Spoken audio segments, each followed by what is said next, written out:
Hello everybody, I am Jackson Lang and welcome to Fantasy Football Fever. Before we begin, I would like to point out that the point system that I use is full PPR scoring. Week 4 was a crazy week, but week 5 will be even crazier. So let's get to it. The first segment that we will have is injury information. Jonathan Taylor is eligible to come off the PUP list this week, and I believe that he may. I think that he could even play. He's set to practice Wednesday. This is a very good sign about his availability for week 5, assuming there are no setbacks in practice and if he does hurt his ankle anymore. Our second player is Cooper Kupp. Kupp is eligible to come off the IR this week, and it looks like he will.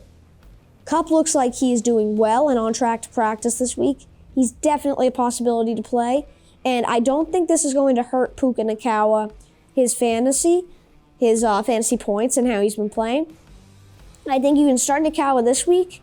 If Kupp plays, then you see how Nacua does, and you'll see who really emerges into that top role. But I think that Nacua will still do good even with Kupp, like how Jalen Waddle does good with Tyreek Hill. Our third player will be Javonte Williams. Williams injured himself during Sunday's game, but he's not expected to miss much time. I think that he will be back this week and be playing. Player 4 is T. Higgins. Higgins suffered a fractured rib in week 4 and did not return to the game, but Higgins has not yet ruled himself out.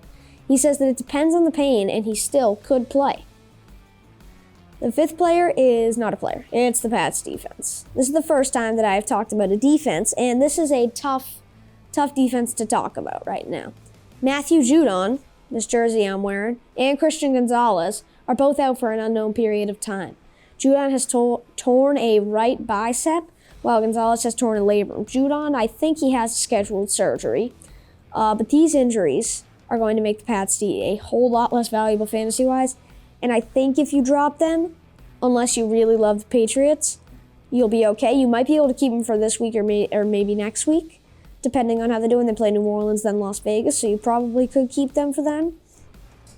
But the secondary is really shaky, with Jonathan Jones also being inactive for the first 4 weeks. And just all of that stuff. Marcus Jones going to the IR, Jack Jones going to the IR. So I think you can drop them, and it wouldn't be too crazy to even take into consideration. Player 6 is Saquon Barkley. Barkley has not played for a few weeks, but he looks like he's trending towards playing this week. He had a few limited sessions last week, and I think he really is on track to play. I think he probably will play. Next, we will go into StartSit. Our first start is Devin Ochnay, I think I mispronounced his name. All the announcers called him something different. Devin Ochnay. He outplayed Raheem Mostert last week, and he has been playing great. In only 8 attempts, he had 101 yards. He also had 2 rushing touchdowns and 3 receptions for 19 yards. Next up, we have a sit, Jahan Dotson. Jahan Dotson should be sad because he only had points because of his touchdown, and we need to see if he can actually get yardage before we start him. Next up, we have CJ Stroud, who is a definite start. Stroud has been playing great and is making history with the Texans. Now, you can make history and be among some of the first fantasy managers to start him. He will do great things in life and in fantasy, and should be a no-brainer start. Next up is Russell Wilson, who will be a sit. Wilson has had decent fantasy games, but he is up against a tough New York D that has a lot of talent. I would sit him this week because he's bound to have an interception with Sauce Gardner and that great New York defense.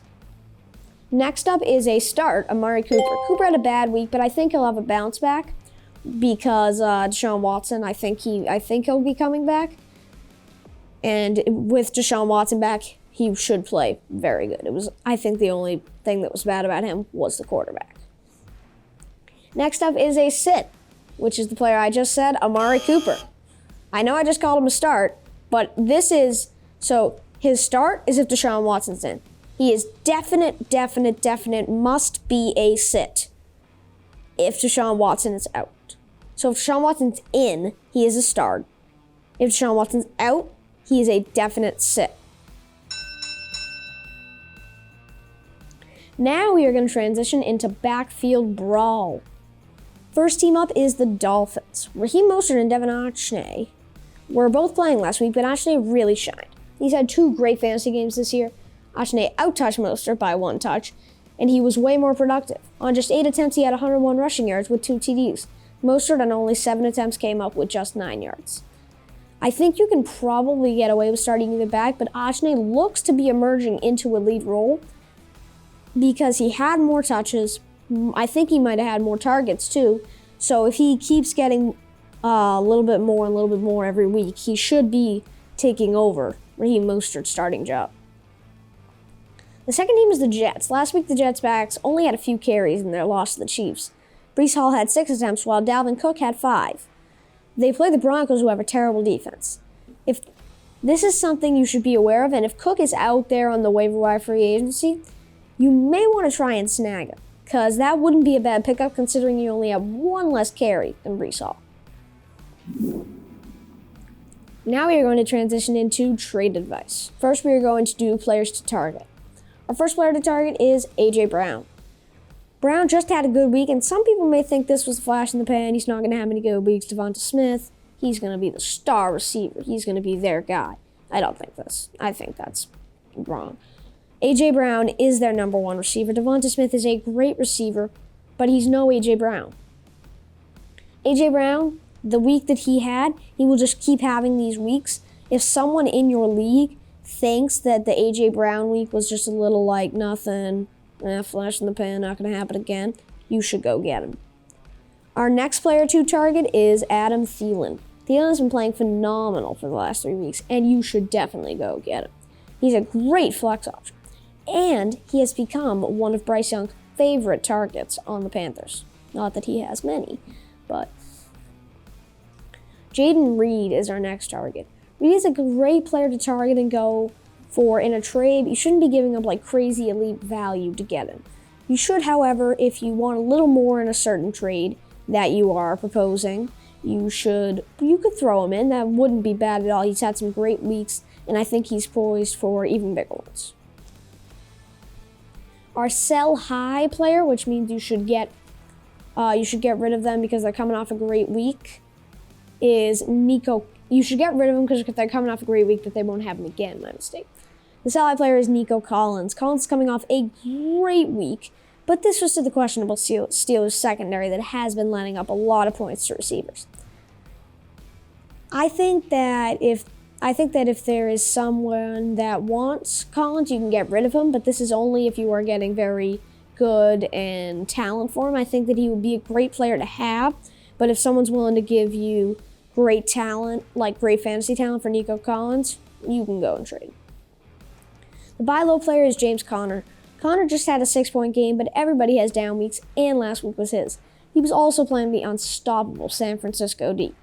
I think that Conner's had a great season, and I think that he will keep having good games. He just had that one little bad game. Hey! Now we are going into keeping up with the Joneses, where we'll talk about the Pats. The Patriots are in a terrible spot. They just got destroyed by the Cowboys. They should have won that game. They definitely should have won that game. The Cowboys are not very talented of an offense. Our defense should have been able to stop them. We also have terrible injuries to address, as I said in injury info.